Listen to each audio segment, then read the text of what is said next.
हमारा सेशन पूरा का पूरा डिवोटेड है on how to manage the financial risk, right? So with that, we would like to begin the session, and I'm going to invite our first speaker, Mr. Rishi, to please explain to us कि financial risk क्या होते हैं. Over to you, Rishi. Thank you, Srishti. Hi, good morning everybody. I hope आप सबकी तबीयत बहुत अच्छी है. आज का हमारा टॉपिक फाइनेंशियल रिस्क मैनेजमेंट. इसके पहले मैं आपको बताना चाहूँगा क्या रिस्क होता है और क्या होता है फाइनेंशियल रिस्क. मैं आपसे थोड़ा बहुत पूछना चाहूँगा कि आपके हिसाब से क्या होता है रिस्क. आप चैट बॉक्स में लिख सकते हैं.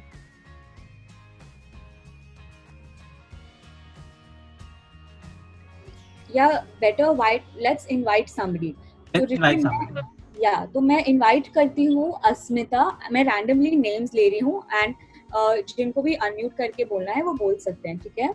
तो अस्मिता, दीपक नागरे, कविता Jaswar, Mahesh, Manisha, Mayuresh.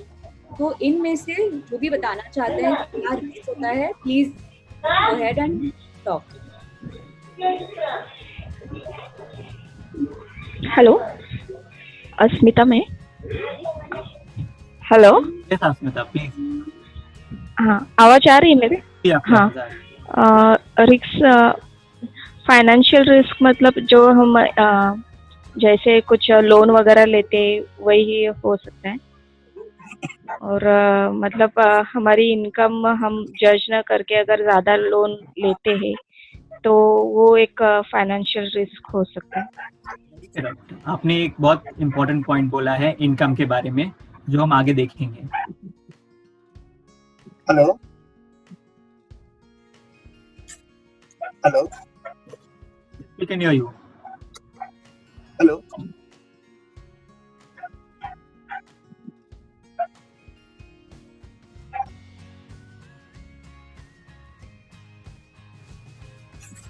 Mayuresh? yes. Yeah, Mayuresh, please. Yeah. So Rishi, you will have to be a bit louder, please. Okay. Am I audible? Yes. Mayuresh, आप loud enough हैं. हाँ, मेरे हिसाब से रिस्क ये है कि हम जो भी इन्वेस्ट कर रहे हैं या जो भी हमारी अमाउंट हम कहीं पे डाल रहे हैं, तो अगर उस अमाउंट का एक भी रुपया अगर हमें रिटर्न नहीं आ रहा है या एक भी रुपया कम रिटर्न आ रहा है, तो वो एक तरीके का रिस्क है हमारे. Right, nice, Mayuresh. And chat box में मैंने देखा है सदावेश has written buying property without proper documentation. ये बहुत ही अच्छा पॉइंट उन्होंने बोला है. Very nice सदावेश. एंड आप सभी ने बहुत अच्छे पॉइंट बोले हैं. मयूरी, निवेदिता, लता, रोहन, वेरी नाइस. तो आज पहले मैं आपको बताना चाहूँगा रिस्क के बारे में. रिस्क क्या होता है? रिस्क हर एक चीज़ की एक संभावना होती है कि अगर फ्यूचर में हमारा कोई इवेंट के वजह से हमारा जो फाइनल आउटकम है वो हमारे डिज़ायर के हिसाब से नहीं होता है, उसे हम रिस्क बोलते हैं. फाइनेंशियल रिस्क वो होता है जो हमारे फाइनेंशियल हेल्थ को अफेक्ट करे, हमारे बिजनेस के फाइनेंशियल हेल्थ को अफेक्ट करे या हमारे फैमिली के फाइनेंशियल गोल्स को अफेक्ट करे.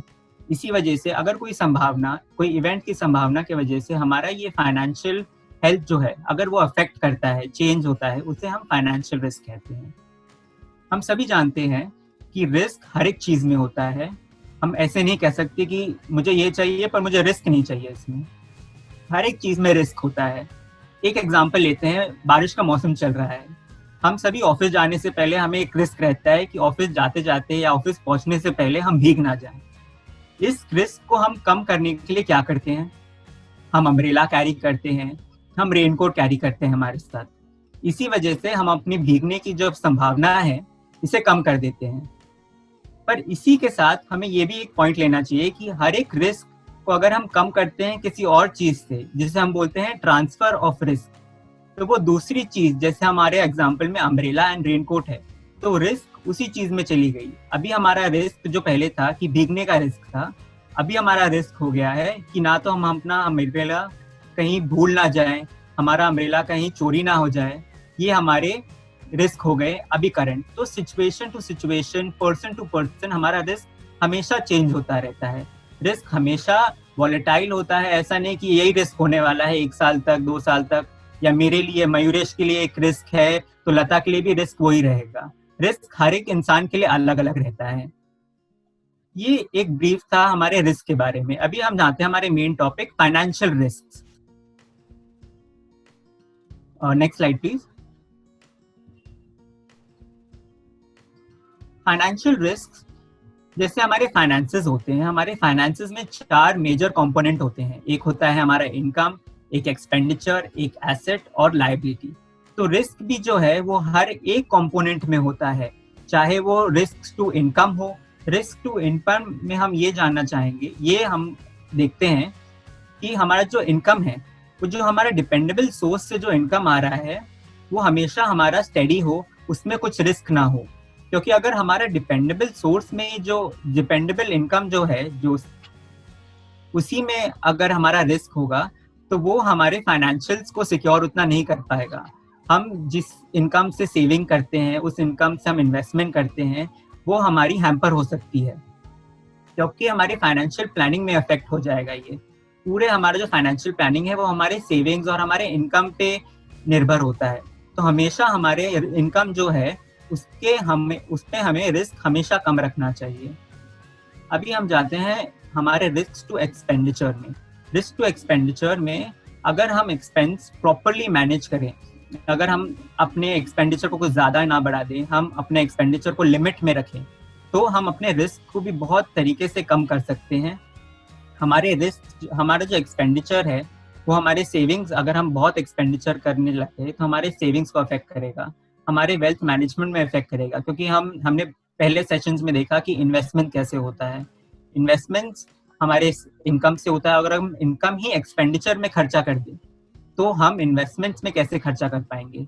तो हमेशा हमें याद रखना चाहिए कि एक्सपेंडिचर एक बहुत इंपॉर्टेंट रोल प्ले करता है, और एक्सपेंडिचर का ऊपर नीचे होना हमारे रिस्क में बहुत अफेक्ट करेगा। आगे हम देखेंगे रिस्क टू एसेट में भी एक्सपेंडिचर का बहुत अफेक्ट होता है, क्योंकि अनस्टेबल होता है, हाईली अनस्टेबल होता है फाइनेंशियल मार्केट। तो हमारे एसेट की जो वैल्यू होती है, आज मेरे पास एक लैंड है कोस्टल एरिया में। अभी हमने देखा कि अभी साइक्लोन आया था। साइक्लोन के वजह से हमारे एसेट्स जो हैं कोस्टल एरिया में, उसमें अफेक्ट पड़ा है। तो उनकी वैल्यू बहुत बार कम हो जाती है, या उनमें बहुत बार डैमेजेस हो जाते हैं। तो अगर हमने पहले से हमारे एक्सपेंसेस प्लान करके रखे होते और प्रोविजन करके रखा होता कि नहीं, इतना एक्सपेंडिचर ही करूंगा, बाकी का जो है वो फ्यूचर में अगर मेरा कोई इमरजेंसी आएगा तो ही मैं करूंगा, मेरे एसेट जो है वो मैं सिक्योर करके रखूंगा, मेरे एसेट को मैं टच नहीं करूंगा। इसी तरीके से हम अपने रिस्क जो है एक्सपेंस और एसेट के वो कम कर सकते हैं। रिस्क टू एसेट में हम एक और मेजर पॉइंट लेते हैं जो है लिक्विडिटी रिस्क और कैश रिस्क। हमेशा लिक्विडिटी रिस्क और कैश रिस्क हम देखते हैं कि इमरजेंसीज के साथ लिंक होता है। कोरोना हो गया, हेल्थ प्रॉब्लम हो गया, कि कोई भी हमारे जो फ्यूचर में इमरजेंसीज आते हैं उसके लिए हमें लिक्विडिटी और कैश की बहुत ज़रूरत पड़ती है। तो हमेशा हमें अपने रिस्क को मैनेज, हमारे फाइनेंशियल रिस्क, फाइनेंशियल प्लानिंग को इतनी तरह अच्छे से मैनेज करना चाहिए कि हमारे जो लिक्विडिटी है वो फ्यूचर में इमरजेंसी में हमें बहुत अच्छे से, आगे हम देखेंगे इमरजेंसी फंड्स के बारे में, आपको हमारे दूसरे स्पीकर्स बताएंगे, तो आपको और क्लियरिटी आएगी कि हम कैसे इमरजेंसी फंड्स को यूज करें, कैसे उसको क्रिएट करें। आगे हम देखते हैं कि एक लाइफ साइकिल होता है, हमारा पूरा ज़रूरतों का एक लाइफ साइकिल होता है। हमें व्हीकल चाहिए, गाड़ी चाहिए लग्जरी के लिए, हमें चाहिए, हमें लैंड, हमें एक कुछ भी आपके नेसेसिटी के हिसाब से एसेट चाहिए। तो इसे हमें प्रॉपर्ली मैनेज करना चाहिए, जैसे कि हमारे लाइफ साइकिल में कोई हैम्पर ना पड़े। हमें हमेशा देखना चाहिए कि हमारा जो इन्फ्लेशन है वो अफेक्ट ना हो। इसी के वजह से हमें हमारे एसेट्स को है और हमारे फाइनेंशियल्स को है वो डे टू डे और मंथली और जैसे भी आपके क्वार्टरली परसेंटेज वाइज रिव्यू करना चाहिए। नेक्स्ट हम देखते हैं risk to date. Risk to date में हम एक मेजर कंपोनेंट ये देखते हैं कि जो हमारा जो लोन्स हम लेते हैं बिजनेस के लिए या पर्सनल लोन्स लेते हैं कोई एसेट खरीदने के लिए, तो वो एसेट जो इनकम जनरेट करता है उससे हम हमारे डेट को रीपे कर देते हैं। डेट का प्रिंसिपल, डेट का इंटरेस्ट अमाउंट हम रीपे करते हैं। पर जो हमारे अलग अदर डेट्स होते हैं जिसमें हम एसेट क्रिएट नहीं करते हैं, जिसके एग्जांपल मैं आपको दूं कि क्रेडिट कार्ड हमने लिया, क्रेडिट कार्ड का पेमेंट हमको करना होगा, हमारे पर्सनल लोन का होगा जिससे हमने कोई एसेट नहीं खरीदा, बस कोई ज़रूरत की वजह से किसी से पर्सनल लोन लिया, उसका रीपेमेंट करना। तो इसका रीपेमेंट करना एक बहुत इंपॉर्टेंट चीज़ होती है, क्योंकि हमारे पास कोई उसके सामने एसेट क्रिएटेड नहीं है जो हमारे को इनकम जनरेट करे। तो उसको रीपेमेंट करने के लिए हमें हमेशा हमारे रिस्क आगे देखने चाहिए और हमारे जो इनकम्स हैं वो उसके लिए एलोकेट करने चाहिए। आगे अभी हम आते हैं मेन टॉपिक पे हमारे, जो है financial risk management. Financial risk management होता है कि हम अपने फाइनेंशियल रिस्क को कैसे रिड्यूस कर पाएं। फाइनेंशियल रिस्क को रिड्यूस करने के लिए हमारे पास बहुत सारे तरीके होते हैं। आज हम आपको ये थोड़े तरीके बताएंगे। सबसे पहले हमारा होता है कि हमें हमेशा अवेयर होना चाहिए हमारे फाइनेंशियल रिस्क के बारे में, और हमेशा हमें हमारे फाइनेंशियल के बारे में अवेयर होना चाहिए। अगर हम हमारे फाइनेंशियल से अवेयर होंगे तो हमारे रिस्क ऑटोमेटिकली कम हो जाएंगे। जैसे मैं आपको अभी एक एग्जांपल्स देता हूँ 4-5, आप मुझे कमेंट बॉक्स पे लिखिएगा कि ये सब से आपके फाइनेंशियल रिस्क कम होंगे कि नहीं। मैं डेली अपने बैंक स्टेटमेंट्स जो है, क्रेडिट कार्ड स्टेटमेंट जो है, इन्वेस्टमेंट स्टेटमेंट जो है, वो प्रॉपर्ली चेक करता हूँ, उसके करेक्टनेस देखता हूँ। इससे मेरे फाइनेंशियल रिस्क कम होंगे कि नहीं। आप कमेंट बॉक्स पे लिख सकते हैं, चैट बॉक्स में।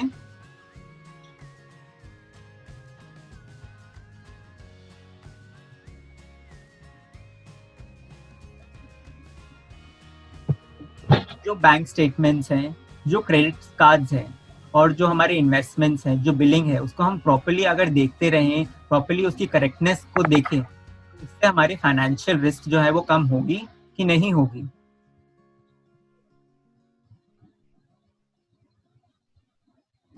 Can we invite somebody, Srishti?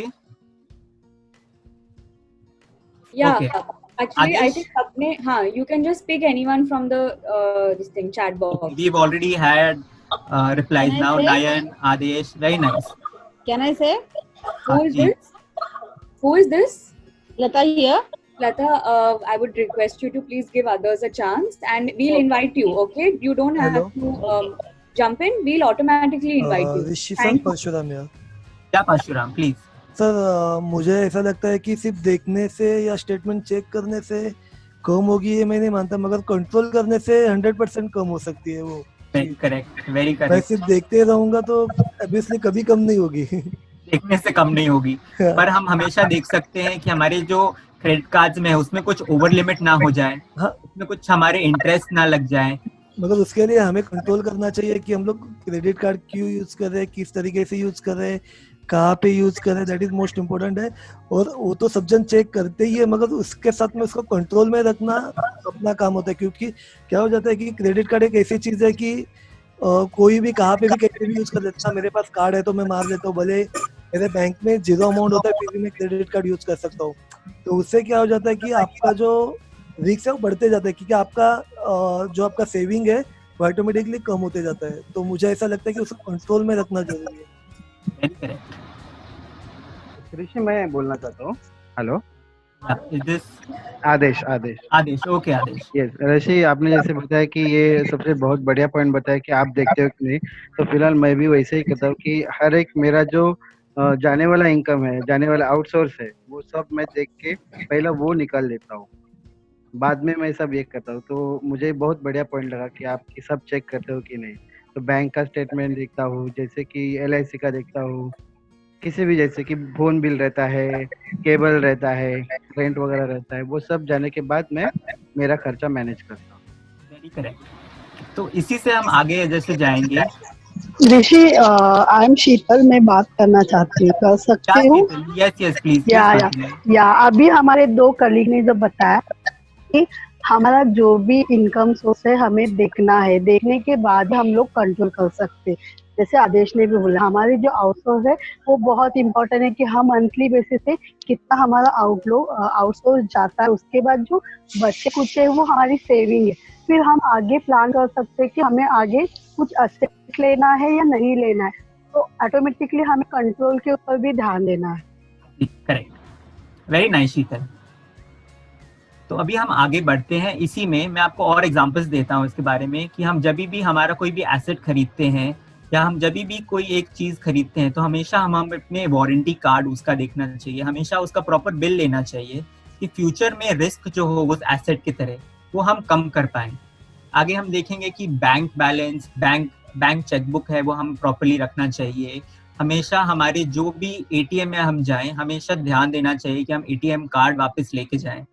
बहुत बार ऐसे सिली लगता है कि ऐसे बोलने के लिए, नहीं मैं एटीएम कार्ड तो नहीं छोड़ूंगा अपना, पर बहुत बार हमने देखा है कि लोग अपना एटीएम कार्ड भूल जाते हैं, फिर थोड़ी बार उनको याद आता है अरे मेरा कार्ड कहाँ है, वो मैंने तो एटीएम कार्ड उसमें भूल गया, फिर बैंक में जाते हैं, उसमें कंप्लेन होती है। ये सब हमें प्रोसीजर नहीं करना है, हमें अपना रिस्क कंट्रोल करने के लिए बहुत सावधानी से चलना चाहिए। फिर हमेशा हमें देखना चाहिए कि हम हमेशा जो बैंक की चेक्स होते हैं वो अकाउंट पे ही चेक्स पे साइन करें, ब्लैंक चेक्स पे साइन ना करें। कभी भी हम डिपॉजिट करते हैं, इलेक्ट्रिसिटी का बिल डिपॉजिट करते हैं, जाके गैस का बिल डिपॉजिट करते हैं, कुछ भी, तो हमेशा हमें बेरर चेक पे कभी नहीं करना चाहिए, हमेशा हमें अकाउंट पे ही चेक या क्रॉस चेक पे ही हमें साइन करके डिपॉजिट करना चाहिए। इससे हमारा जो है सिक्योरिटी बढ़ता है। और हमारे जो इंटरनेट में हम ट्रांजैक्शंस करते हैं, शॉपिंग करते हैं, उससे हमारा जो 3D पिन होता है, हमारा जो OTP होता है, वो हमें कहीं शेयर नहीं करना चाहिए। ये सब हमारे तरीके होते हैं कि हम रिस्क कैसे कम कर पाएं और रिस्क को हम कैसे सिक्योरिटी कैसे दे पाएं। फिर होता है हमारा एक मनी को मैनेज करना। हम मनी को मैनेज कर सकते हैं, एक फाइनेंशियल प्लानिंग कर सकते हैं प्रॉपर्ली। मैं हमेशा मेरे एग्जांपल में देता हूँ कि मैं देखता हूँ कि 3 महीने का मेरे जो लिविंग की एक्सपेंडिचर है, मेरी डे टू डे एक्सपेंडिचर है, वो मेरे बैंक अकाउंट में रहनी चाहिए। कुछ भी हो जाए, मुझे कहीं भी होना है, मेरे को कहीं भी काम है नहीं है, मेरे हमेशा बैंक में मेरे 3 महीने के एक्सपेंडिचर होने चाहिए। जैसे कि कोई भी इमरजेंसी आए या कोई भी रिस्क आए अभी फ्यूचर में, तो मैं उसे इजीली हैंडल कर पाऊँ और मुझे कोई क्राइसिस ना आ पाए। इसके लिए हमें अपने मनी को है वो बहुत अच्छे से मैनेज करना चाहिए। और जैसी आदेश ने मैंने बोला था, यही पॉइंट मैं अभी आपको बोलूंगा कि आपके जो भी इनकम्स हैं उसमें से आप सबसे पहले आपके बिल्स को पेमेंट करें, आपके जो भी इंश्योरेंस प्रीमियम्स हैं, डिपॉजिट्स हैं, इसको आप पहले पेमेंट करें। उसके बाद आपके पास जो भी हाथ में बचता है उससे आप एक्सपेंडिचर करें या इन्वेस्टमेंट करें। नेक्स्ट हम अपने आते हैं फाइनेंशियल प्लानिंग पे। फाइनेंशियल प्लानिंग में हम हमेशा देखना चाहिए, हमने इन्वेस्टमेंट का पहले ही देखा है, हमारा सेशन था इन्वेस्टमेंट पे। इन्वेस्टमेंट में हमेशा हमने जो भी हमने देखा उसके अलावा हमें ये देखना चाहिए कि हमारे जो गोल्स हैं और हमारा रिस्क एपेटाइट है, ये हर एक इंसान का अलग होता है और हर एक इंसान को अपने गोल्स और रिस्क एपेटाइट के हिसाब से ही इन्वेस्टमेंट करना चाहिए। हमेशा कोई भी ऐसे इन्वेस्टमेंट में अपना पैसा नहीं डालना चाहिए कि अरे 1 साल में आपका पैसा डबल, 1 साल में आपका पैसा डबल। आपको पॉन्जी स्कीम के बारे में पहले भी हमारे स्पीकर्स ने बताया है। ऐसे सब इन्वेस्टमेंट्स में हमें बिल्कुल भी इन्वेस्ट नहीं करना चाहिए क्योंकि हमारा रिस्क बहुत हाई हो जाता है इसमें। फिर हमेशा अनप्लान्ड बोरोविंग्स जो है कि हमारा कभी भी ऐसे ही मेरे को मुझे आज एक गाड़ी खरीदनी है, मैंने सोच लिया ठीक है आज गाड़ी लेते हैं, और फिर उसके बाद हम लोन ले लेते हैं, लोन बिना कुछ फाइनेंशियल प्लानिंग किए कि हमारा फ्यूचर में हमारा ये लोन रीपेमेंट का क्या शेड्यूल होगा, लोन रीपेमेंट हम कैसे करेंगे, हमारे पास इनकम में क्या प्रोविजंस है, उस हिसाब उसके बिना हम डायरेक्टली लोन ले लेते हैं। ये गलत बात है, इससे हमारा रिस्क बहुत बढ़ जाए, जो है वो डिस्टर्ब हो सकते हैं हमारे। और हमेशा हम देखना चाहिए कि हम 1 लोन ले लें या 2 लोन ले लें मैक्सिमम। ज्यादा लोन लेंगे, जितना ज्यादा लोन लेंगे उतना ज्यादा रिस्क बढ़ेगा। और एक पर्सन हमारे फैमिली में एक ऐसा होना चाहिए जिसको हम अपने फाइनेंशियल्स के बारे में बता पाएं। हमारे फैमिली में या हमारे हस्बैंड हैं, हमारे वाइफ हैं, हमारे मदर हैं, हमारे फादर हैं, कोई भी एल्डरली हो, तो हमें उसे हमेशा बताना चाहिए कि फ्यूचर में अगर कोई भी अनसर्टन इवेंट हो और अगर आप वहाँ नहीं हो, आप कहीं काम पे गए हो, तो एक और इंसान होना चाहिए फैमिली में जिससे आपके फाइनेंशियल्स के बारे में पता हो, आपने कहाँ पैसा रखा है, इमरजेंसी का फंड कहाँ रखा है, आपने सेविंग्स कैसे की है, और आपने रिस्क, फ्यूचर में कोई भी रिस्क होगा तो उसको कम करने के लिए आपने क्या क्या तरीके सोचे हुए हैं। तो जब आप नहीं रहेंगे तो भी आपकी फैमिली की सिक्योरिटी में या आपके बिजनेस की सिक्योरिटी में बहुत हेल्प होगी। नाउ अभी हम देखते हैं कि हमारा जो फाइनेंशियल रिस्क मैनेजमेंट है उसके क्या क्या अप्रोचेस हैं। एक फाइनेंशियल रिस्क मैनेजमेंट, आप स्लाइड में जैसे आप डायग्राम में देख सकते हैं, हमारे एक्सेसेस में एक एक्सेस है कॉस्ट ऑफ लॉस का, एक है हमारा चांस ऑफ रिस्क का। जैसे हम देखते हैं कि हमारा अगर कॉस्ट ऑफ लॉस लो होगा पर हमारा चांस ऑफ रिस्क जो है हाई या लो हो, दोनों में हमें हमेशा एक स्टैंडर्डाइजेशन हम बोलते हैं जिसमें वो होना चाहिए कि हम अपना रिस्क रिड्यूस करें या रिस्क को रहने दें, क्योंकि हमारा जो कॉस्ट है वो कम है ऑलरेडी, और हम वो रिस्क लेने के उसमें हम रिस्क लेने की एपेटाइट जो है हमारी वो है, क्योंकि हमारा जो कॉस्ट वो कम है। पर हम देखते हैं कि हमारा कॉस्ट जो है वो ही हाई है और हमारा रिस्क भी हाई है, तो हम हमेशा हम देखना चाहेंगे कि ट्रांसफर करें। ये एक आइडियल सिचुएशन है, आपकी इंडिविजुअल बेसिस पे आप दूसरी कोई स्कीम में डाल सकते हैं या दूसरा आप अवॉइड कर सकते हैं या रिड्यूस कर सकते हैं, वो आपके ऊपर है। पर एक आइडियल सिचुएशन में हम बोलते हैं कि अगर हमारा रिस्क भी हाई है और हमारा कॉस्ट ऑफ रिस्क भी बहुत हाई है, तो हम बोलते हैं कि हमारा जो ट्रांसफर है वो हमें करना चाहिए। हमने एग्जाम्पल देखा था फर्स्ट वाला, जैसे एक सिंपल एग्जांपल था हमारा अम्ब्रेला वाला, हमने खुद को भीगने से बचाने के लिए हमने ट्रांसफर कर दिया वो अम्ब्रेला पे कि हमारा हम नहीं भीगे, अम्ब्रेला चोरी हो जाए तो ठीक है, हमारा उतना तो चल जाएगा, पर ऑफिस मुझे भीगते हुए नहीं पहुंचना है, काम पे मुझे वैसे नहीं पहुंचना है। That is called as transfer of risk. फिर हम आते हैं अवॉइड करने के लिए। अवॉइड करने के लिए रिस्क पे हम एक एग्जाम्पल लेते हैं कि अगर मैंने एक ऑयल कंपनी, मेरे स्टॉक मार्केट में मुझे एक इन्वेस्टमेंट करना है ऑयल कंपनी में, पर हमने देखा कि ऑयल में अभी बहुत सारे ऊपर नीचे प्राइसेस हो रहे हैं और ज्यादातर नीचे ही हो रहे हैं प्राइसेस, तो हमें पता है कि हमारे रिटर्न्स जो है इन्वेस्टमेंट में शेयर्स में वो उतने अच्छे नहीं आने वाले हैं। अगर कुछ फ्यूचर में कुछ अच्छा हो जाए पर हम फ्यूचर को प्रिडिक्ट नहीं कर पाते हैं, तो मैं अवॉइड कैसे करूंगा उसको, मैं उस शेयर में इन्वेस्ट ही नहीं करूंगा। अभी मैं ऐसा नहीं सोचूंगा अरे अभी प्राइस कम है फ्यूचर में ज्यादा हो जाएगा तो मैं अभी प्राइस उसमें इन्वेस्ट कर देता हूँ, ऐसा नहीं। मैं जितना ट्राई करूंगा अपने रिस्क को अवॉइड करने के लिए, और मेरे इन्वेस्टमेंट्स जो है और मेरी जो इनकम है वो इस जगह पे मैं डालूंगा जहाँ पे मुझे रिस्क जो है वो जितना कम हो सके उतना मैं कम अपने एपेटाइट और गोल्स के हिसाब से कर पाऊंगा। रिस्क अवॉइडेंस के बारे में हमने देखा, रिस्क ट्रांसफर के बारे में देखा, रिस्क रिडक्शन जो है वो हम कैसे करेंगे। उसी एग्जाम्पल को मैं अगर फॉरवर्ड लेके जाऊँ, मेरे ऑयल के शेयर्स के एग्जाम्पल को, उस एग्जाम्पल में हमने देखा कि मैंने पहले अवॉइड करने के लिए उसमें इन्वेस्ट ही नहीं किया, पर अगर मेरा ऑलरेडी उसमें इन्वेस्टमेंट है, मैंने 3-4 साल पहले उसमें ऑयल कोई ONGC में या किसी भी शेयर्स में एक इन्वेस्टमेंट करके रखा है, पर अभी हमने देखा कि हमारे जो प्राइसेस हैं वो ऊपर नीचे हो रहे हैं, तो हम क्या करें उसमें, हम उसमें ज़्यादा और इन्वेस्टमेंट ना करें। अगर हमें एक ओपन विंडो मिलती है कि ठीक है हमारा गोल, मैंने अगर 100 रुपये इन्वेस्टमेंट किए थे और प्राइस बहुत ऊपर नीचे हो रही है, पर आज की रेट में प्राइस मेरी 96-97 है, मैं थोड़ा सा लॉस बेयर करके भी अगर निकल जाऊं मेरा रिस्क कम हो सकता है।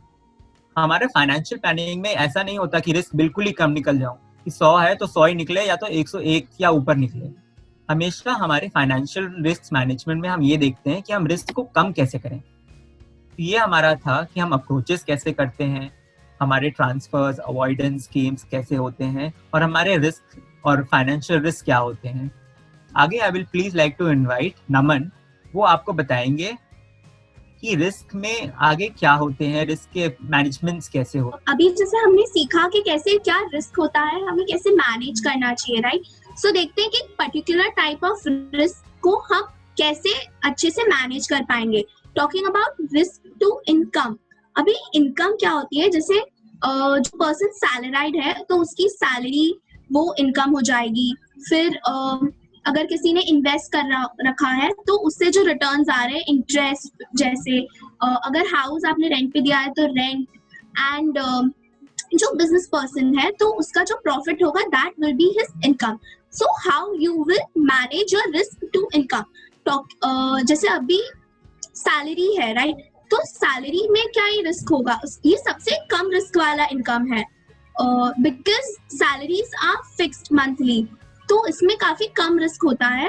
तो हमें बस ये ध्यान रखना है कि जब हम सैलरी का जो रिस्क है उसे हमें काफी अच्छे से चैनलाइज करना है, हमें बिल्कुल भी इसे खर्च नहीं कर देना है बिगर सोचे समझे, तो हम उसे ऐसे मैनेज कर पाएंगे। And then when we talk about business risk relating to profits, so अभी ये सबसे हाई रिस्क है, राइट, प्रॉफिट्स, बिकॉज ये बहुत अनसर्टेन होते हैं, हमें पता नहीं होता कि हमें एक पर्टिकुलर पीरियड में प्रॉफिट होगा या नहीं। तो हमें हमेशा ध्यान रखना चाहिए कि हम एक पर्टिकुलर अमाउंट ऑफ सेल कर रहे हैं एक पर्टिकुलर टाइम में, सो दैट एक एटलीस्ट इतनी इनकम तो फिक्स है जिससे हम अपना यूटिलिटीज एंड हमारा जो बेसिक खर्चा है, हमारी जो नीड्स है, हम उसे सफाइज कर पाए। So that's I think that's how you can manage your risk to income, right. Second is your risk to assets. So जैसे ऋषि ने हमें बताया कि हमारे जो एसेट्स है, जैसे हमारा हाउस, इन्वेस्टमेंट्स, तो हम उसे प्रॉपरली कैसे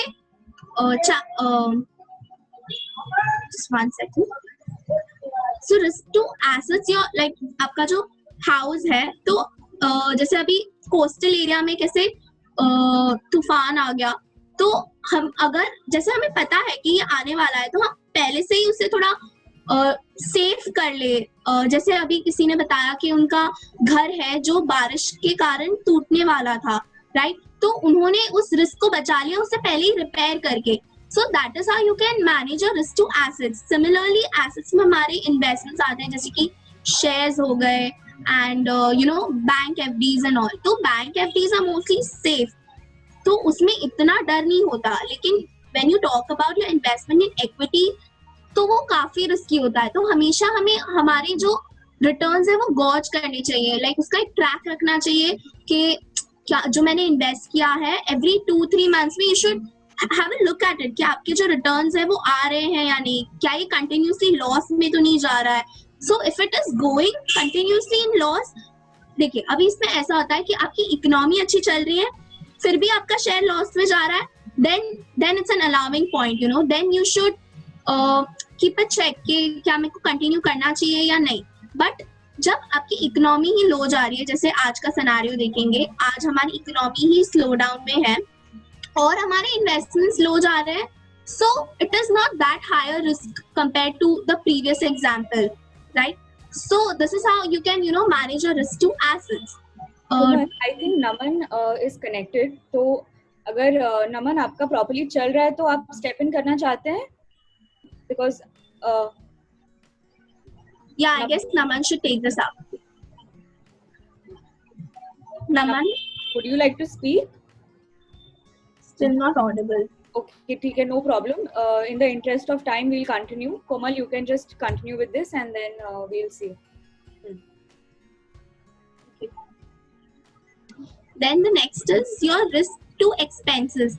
Okay, so this is not actually a risk, but this is just risk is कि आप ज्यादा एक्सपेंस ना कर दे, आपको हमारे अपने एक्सपेंसेस लिमिट में रखने चाहिए। जैसे हमने बात की थी the very initial sessions about your needs and your wants, right. तो आपके जो नीड्स है तो हमें पहले वो पूरी करनी चाहिए, हमें हमारे जो नीड्स के जो एक्सपेंसेस है वो साइड में रख देने चाहिए, फिर हमारे वांट्स के बारे में सोचना चाहिए। अगर हम ऐसे करेंगे कि हमारा वांट है कि हमें फोन खरीदना है और हम सबसे पहले सैलरी आए हम जाके फोन खरीद के आ गए, फिर हमारी जो बेसिक जरूरतें हैं जैसे रेंट, हमारे इलेक्ट्रिसिटी बिल्स, हमारा फूड, राशन, वो सब के लिए पैसे ही नहीं बचेंगे, तो ये होगा रिस्क टू एक्सपेंस। तो हमें प्रॉपरली बजट करना चाहिए। आपने सीखा है बजटिंग कैसे करते हैं।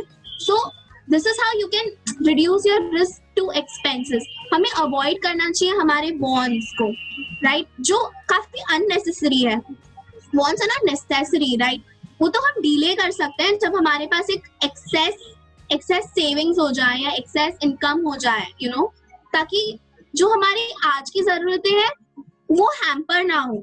ट्रांसफर भी कर सकते हैं हम हमारे एक्सपेंसेस को, right. The risk to debt, so the risk to debt is simply the debt trap, जो हमने पिछले सेशन में सीखा था कि आज हमने एक 50,000 का लोन लिया है, द अनप्लान्ड डेट जो हम बिगर सोचे समझे लेते हैं, राइट।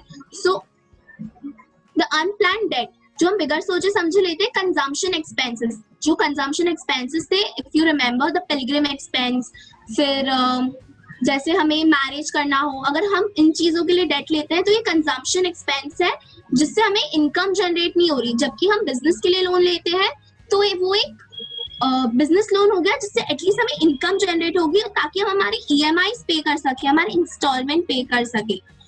तो risk to debt is very simple, where you should avoid getting into the debt trap कि एक बार 50,000 ले लिया, फिर वापस उस 50,000 को पे करने के लिए वापस 50,000 ले लिया। तो हमें ये चीजें अवॉइड करनी चाहिए। तो हम रिड्यूस कर सकते हैं एक प्लान डेट लेके कि हमें पता है फ्यूचर में एक पर्टिकुलर इनकम होने वाली है, जैसे हम बिजनेस करेंगे तो हमें एक इनकम होगी, तो हम उस चीज के लिए रिस्क ले सकते हैं, हम उस चीज के लिए डेट ले सकते हैं ताकि रिस्क कम हो डेट ट्रैप में पड़ने का। फिर हम अवॉइड कर सकते हैं, जैसे किसी की मैरिज है तो जरूरी नहीं है कि हम एक पर्टिकुलर बहुत सारा अमाउंट ही स्पेंड करना है मैरिज पे। नहीं, हमारे पास जितना है हम उतने में भी मैरिज का एक्सपेंस मैनेज कर सकते हैं। So we can avoid taking extra debt for that because it is a consumption expense. या फिर हम ट्रांसफर भी कर सकते हैं रिस्क। ट्रांसफरिंग द रिस्क का best example can anyone like to say, because I guess ये आपने सीखा है। ये जो कोमल ने जो बोला है tongue twister, I think definitely ये टंग ट्विस्टर हो गया कि मैरिज का रिस्क मैनेज कैसे कर सकते हैं, right? Is that right Komal? Yes, Is that the way? ठीक है, great. So coming back to Komal's question, कोई है जो आंसर करना चाहते हैं? How do you transfer your risk? ये हमने सीखा है और काफी डेट में सीखा है और आप लोग ये डेली लाइफ में करते हैं। Agreed. हमने बहुत बार सीखा अभी तक, तो आप में से कोई तो किसी को तो बताना ही चाहिए कि रिस्क ट्रांसफर कैसे करते हैं। मैं रैंडमली इनवाइट करती हूँ रोहिणी, रोहित, यश कीर्ति, स्वप्निल, प्रमोद, रंजना, नयन। क्या इनमें से कोई जो है जो बताना चाहते हैं?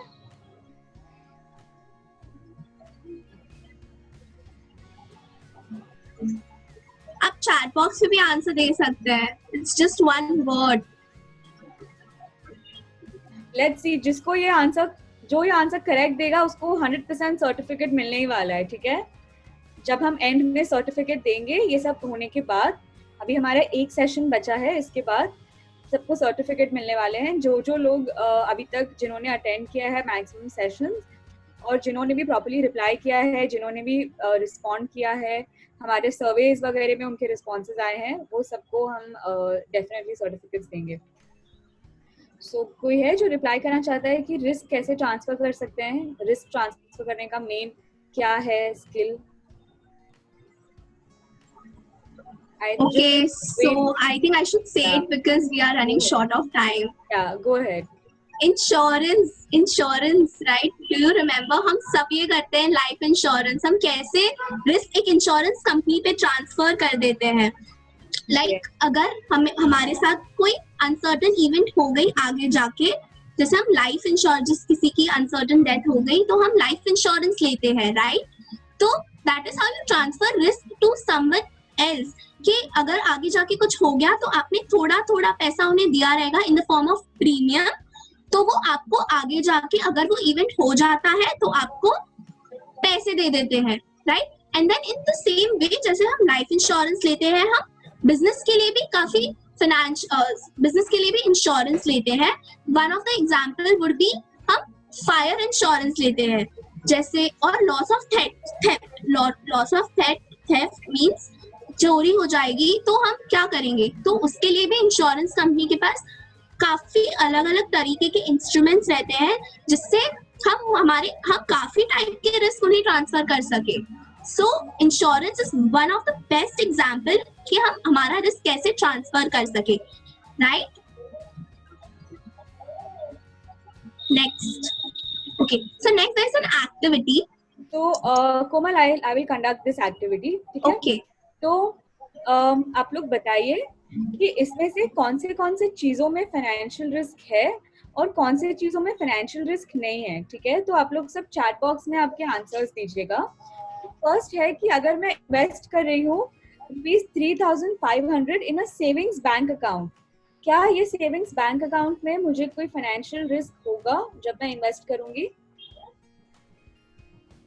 फाइनेंशियल रिस्क है या नहीं है? So you all are right. Savings bank account में कोई भी फाइनेंशियल रिस्क नहीं है। The financial risk is 0। जो आज आपने अमाउंट इन्वेस्ट किया है वो अमाउंट आपको एक सर्टेन रिटर्न देगा over a certain number of years, और आगे जाके आपको वो अमाउंट प्लस रिटर्न मिलने ही मिलने वाला है। इसमें कोई रिस्क नहीं है, आपका जो अमाउंट है, इन्वेस्टमेंट है, वो कम नहीं होगा, राइट? ओके, नाउ अगर मैंने 5000 शेयर मार्केट में इन्वेस्ट किया है, स्टॉक्स इन शेयर मार्केट, तो क्या फाइनेंशियल रिस्क है? ओके, तो सबको पता है कि फाइनेंशियल रिस्क तो है स्टॉक मार्केट में। नाउ मेरे को आपको पूछना है कि ये फाइनेंशियल रिस्क क्या वजह से है, क्या चीज है जिसकी वजह से ये फाइनेंशियल रिस्क हमें हो रहा है स्टॉक मार्केट में? आप लोग वो भी रिप्लाई करिए।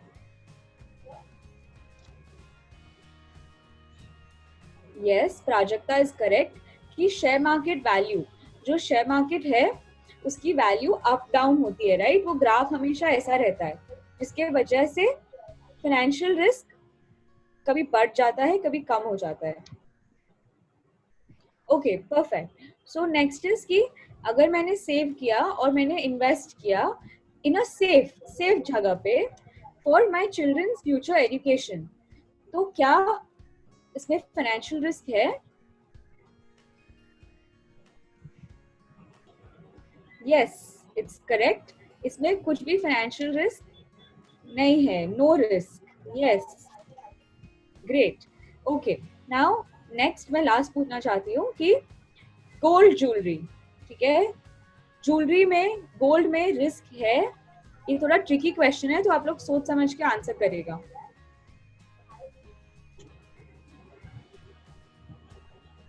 क्या गोल्ड ज्वेलरी में हमें रिस्क होता है?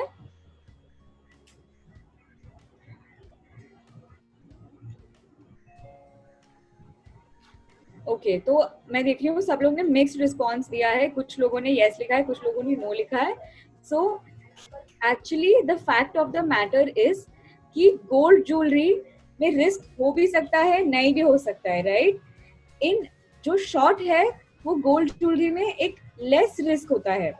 हमें एक चीज पक्की बात है कि हमें हमारी जो गोल्ड ज्वेलरी वो असेट हमारी है, पर उसकी जो वैल्यू है वो कभी बढ़ सकती है, कभी कम हो सकती है।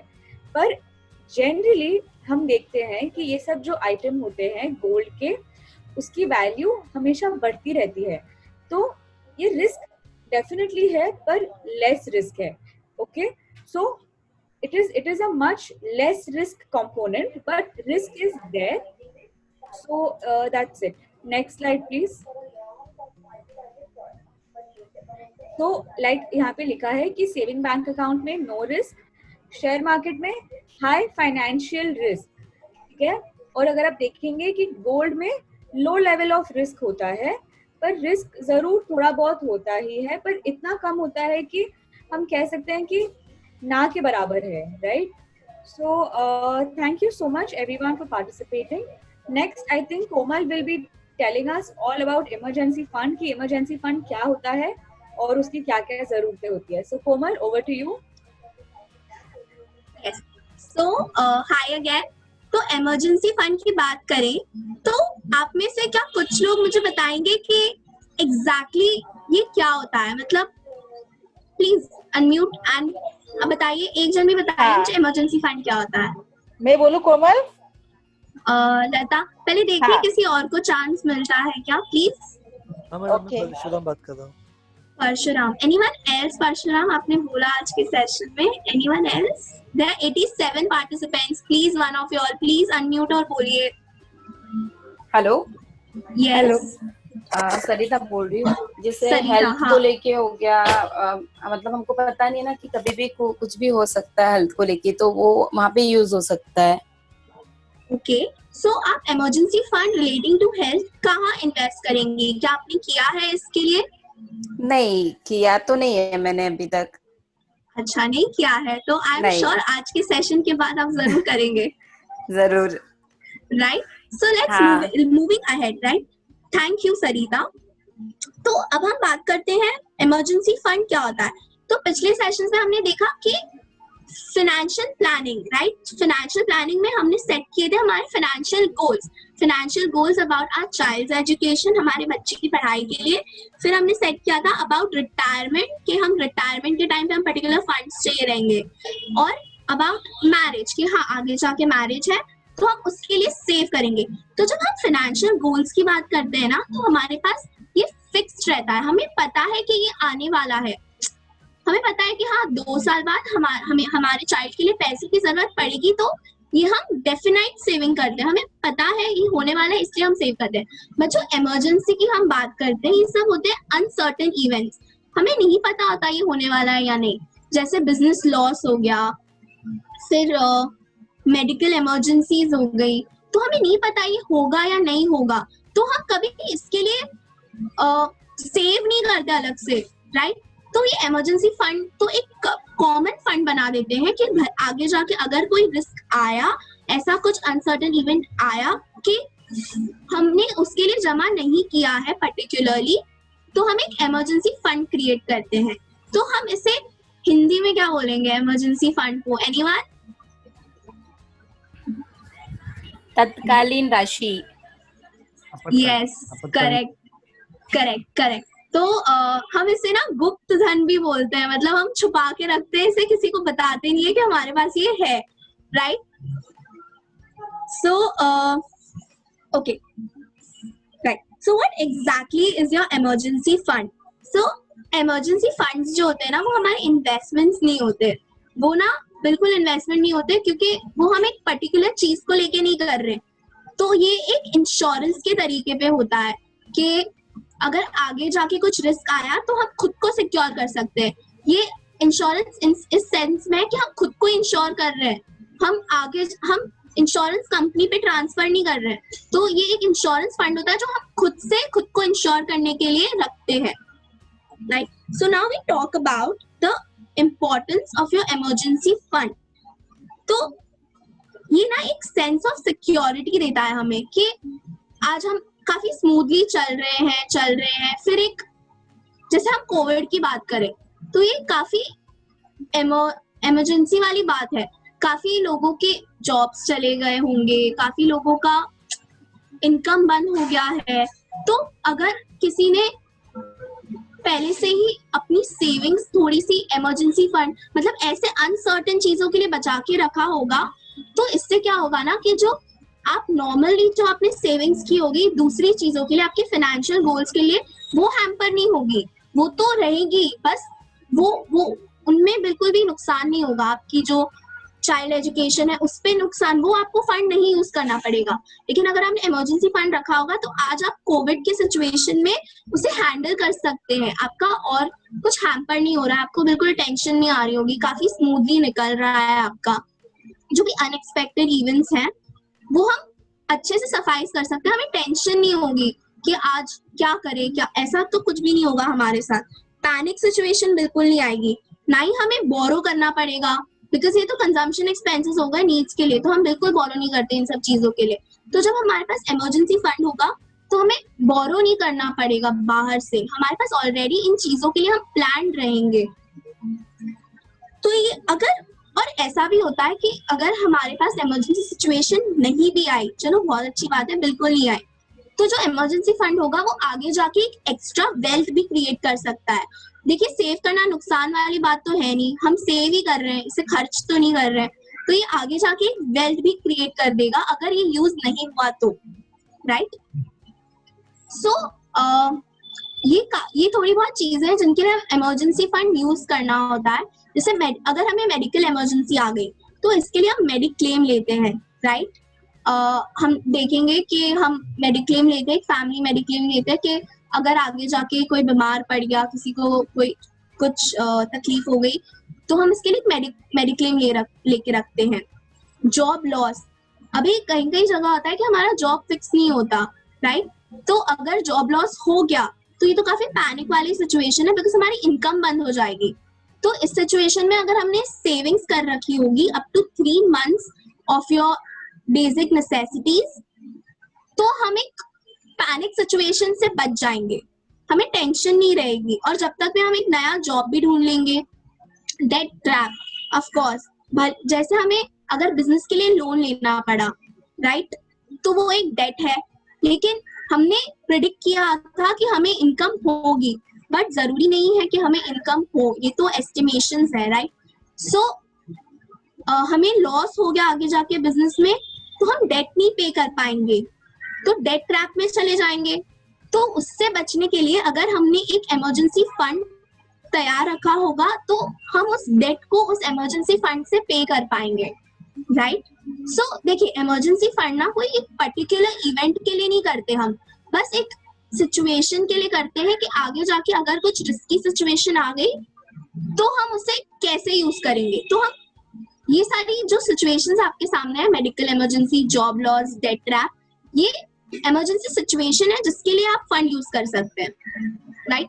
पेंडेमिक सिचुएशन, जैसे अभी कोविड चल रहा है, तो मैंने बताया काफी जॉब लॉसेस हो गई होंगी, लोगों की इनकम बंद हो गई होगी, इकोनॉमी स्लो डाउन पे है, हमारे इन्वेस्टमेंट्स लो पे चले गए हैं, राइट। सो ये एक पेंडेमिक सिचुएशन है जिसके लिए अगर किसी ने इमरजेंसी फंड तैयार कर रखा होगा तो वो अभी काफी स्मूथली उनके फाइनेंसेस को हैंडल कर पा रहे होंगे, किसी को पैनिक नहीं हो रहा होगा।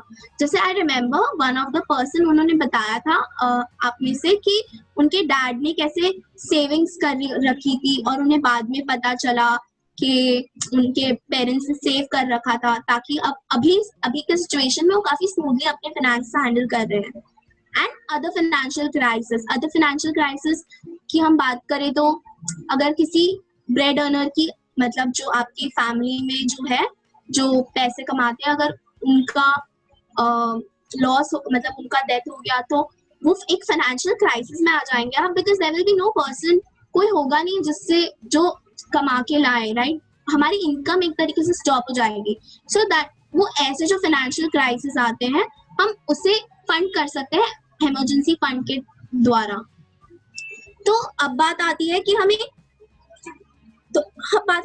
कितना सेव करना चाहिए। ओके, सो एक जनरली बात करें ना, तो हमें 3 मंथ्स तक के हमारे जो बेसिक नेसेसिटीज होते हैं, हमें उसके लिए सेव करना चाहिए अप टू 3 मंथ्स के लिए। तो पहले तो हमें डिसाइड करें कि हमारी जो बेसिक नेसेसिटीज है वो क्या है। हमारी जो बेसिक नेसेसिटीज है उनमें आता है हमारा रेंट, अगर हम रेंटेड हाउस में रहते हैं तो हमारी यूटिलिटीज जैसे हमारे मेडिकल बिल्स हो गए, फिर हमारी इलेक्ट्रिसिटी बिल्स हो गई, वाटर बिल्स हो गए, जो हमारी नीड्स में कवर किए थे हमने, राइट। फिर हमारा फूड, फिर हमारे चाइल्ड की एजुकेशन, जो स्कूल फीस होती है, जो कोचिंग की फीस होती है, हम ये जो हमारी बेसिक नीड्स है, हमें उसके लिए एक इमरजेंसी फंड क्रिएट करना चाहिए, राइट। एंड 3 मंथ्स तक का, जैसे हमें 3 मंथ्स तक भले ही इनकम ना हो, फिर भी हम इसे 3 मंथ्स तक चला सके उतना फंड क्रिएट करना चाहिए, ठीक है। नाउ अब आप पूछेंगे कि हमने फंड तो क्रिएट कर दिया, लेकिन हम इसे रखे कहाँ। सो जब हम इमरजेंसी फंड की बात करते हैं तो हम इसे रिस्क को कवर करने के लिए रखते हैं। तो जब हम बात ही रिस्क को कवर करने के लिए कर रहे हैं, तो हमें बिल्कुल भी रिस्की जगहों पर इसे नहीं इन्वेस्ट करना चाहिए। So the best way to invest your emergency fund would be your saving bank account. आप ना अलग से एक सेविंग्स बैंक अकाउंट खुलवाइए, जिसमें आप हर महीने थोड़ा थोड़ा, लाइक जस्ट अगर आप 2% ऑफ योर इनकम भी सेव करेंगे every month to your emergency fund, अलग से, मतलब आपकी जो नॉर्मल सेविंग्स है उससे हटकर आप एक 2% इमरजेंसी फंड के लिए सेव करेंगे, सो that is very good, right. तो आपकी जो सेविंग्स बैंक अकाउंट है आप उसमें कर सकते हैं, बिकॉज वो बिल्कुल रिस्की नहीं होता। एंड आप FD बना सकते हैं, fix deposit is post office deposits, then recurring deposits हो गई, ऐसी जो चीजें वो जो काफी लेस रिस्की है। लेकिन जब हम इमरजेंसी फंड को सेव करते हैं ना, तो हमें ध्यान रखना चाहिए जो उसका लिक्विडिटी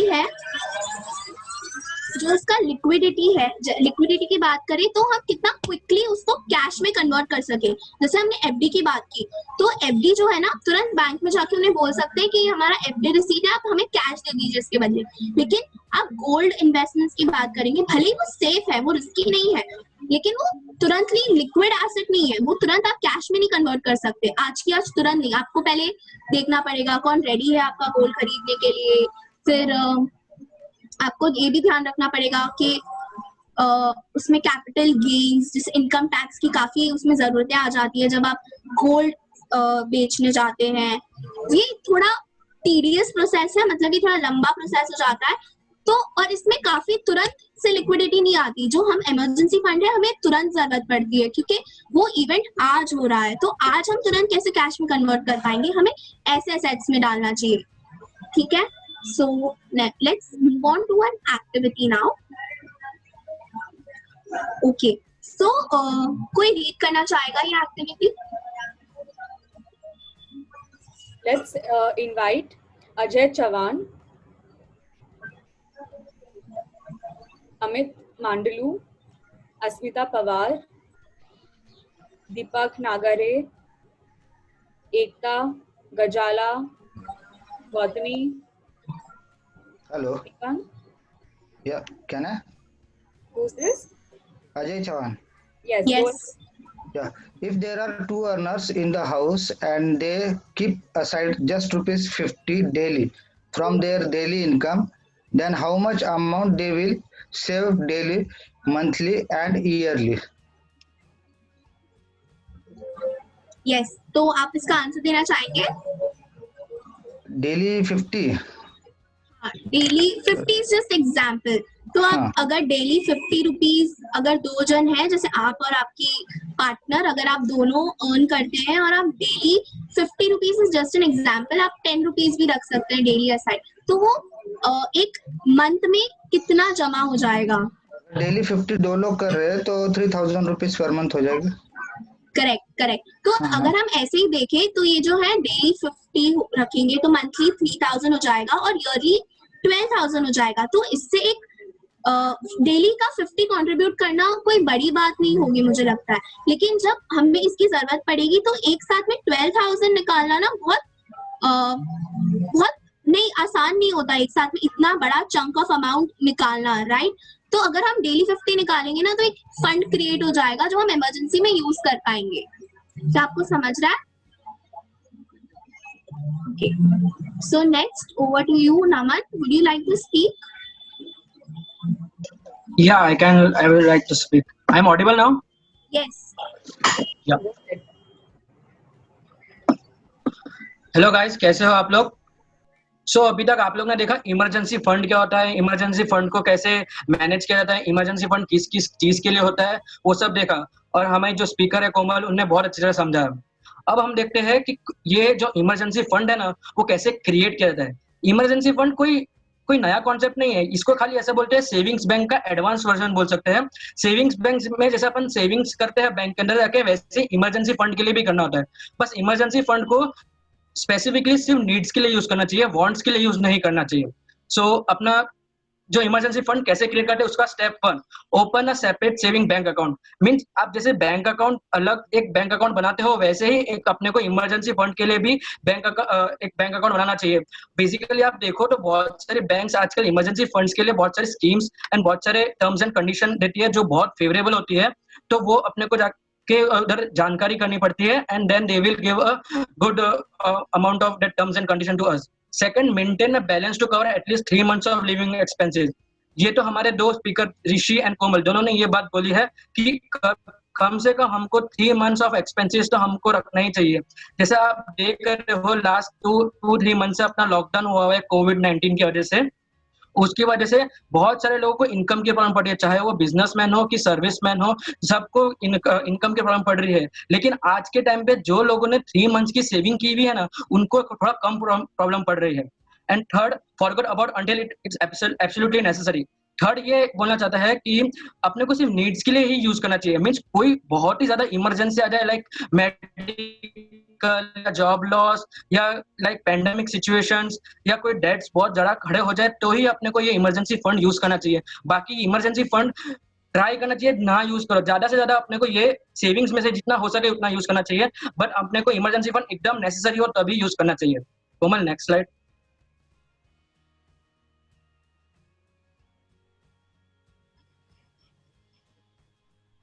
सो गाइज, अभी तक इमरजेंसी फंड में अपने सब कुछ देखा।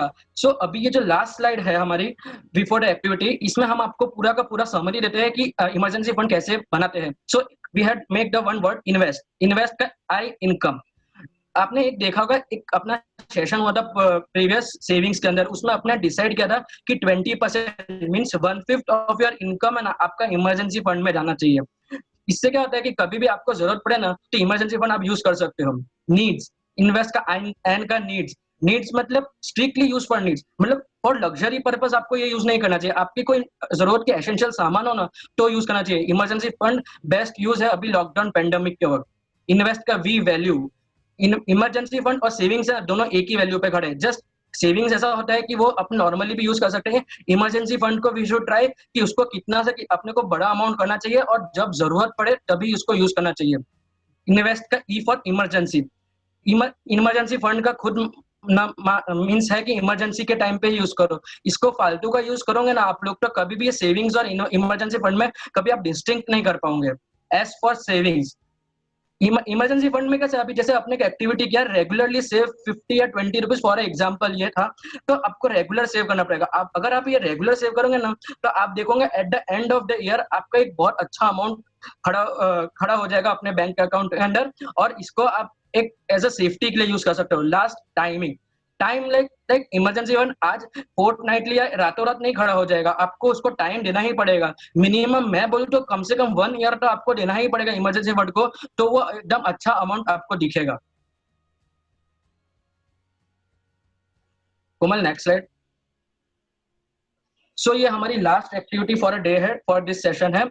इसमें आपको ये बताना है कि कौन सा आइटम इमरजेंसी फंड में आता है, कौन सा इमरजेंसी फंड में नहीं आता है, और इसका आप चैट बॉक्स में एक एक करके मैं नाम लूंगा, आप चैट बॉक्स में इसका बताना कि इमरजेंसी फंड में ये आता है कि नो, यस और नो में जवाब देना प्लीज। सो फर्स्ट है car.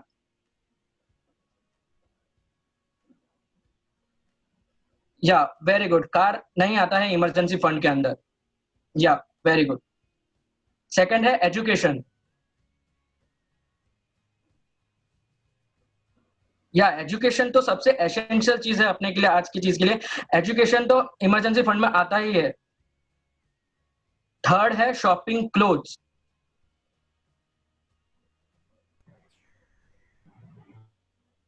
No no, shopping clothes कभी भी इमरजेंसी फंड में नहीं आता, क्योंकि वो एक लग्जरी आइटम हो जाती है, वो अपने वांट्स में आती है, नीड्स में नहीं आती है। For essential like food, food क्या है अपने लिए, बेसिकली आप देख रहे होंगे पेंडेमिक सिचुएशन में तो फूड ही सबसे ज्यादा एसेंशियल है अपने लिए। सो अपने उसके लिए ही सेविंग्स अपनी इमरजेंसी फंड यूज कर रहे हैं। So essential like food is for emergency fund. Yes, for unwanted situation like pandemic, या proper, yes it is use for only emergency fund. अभी सिक्स्थ है वैकेशन। अपने को घूमने जाना हो, वैकेशन के लिए कोई इमरजेंसी फंड यूज हो सकता है? वेरी गुड, नो ये यूज नहीं होता है। लास्ट है मेडिकल एक्सपेंसेस। यस, अभी आपने एग्जांपल भी देखा होगा जो कोमल ने आपको बताया कि मेडिकल एक्सपेंसेस के लिए तो इमरजेंसी फंड यूज होता ही है। सो ऐसे सब लोगों ने राइट दिया है। अगर कोई रॉन्ग हुआ है तो कोमल प्लीज नेक्स्ट स्लाइड। ये है इसके answer, item for which emergency funds are created, जो हमारे आइटम्स थे।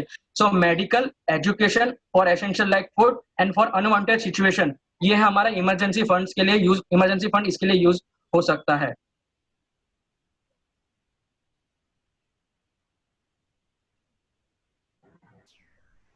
So, over to you, Shrishti. Great, so wonderful. आज का सेशन इतना कॉम्प्लेक्स टॉपिक एकदम स्मूथली आपने सबने समझ लिया, आपने सबने समझा दिया।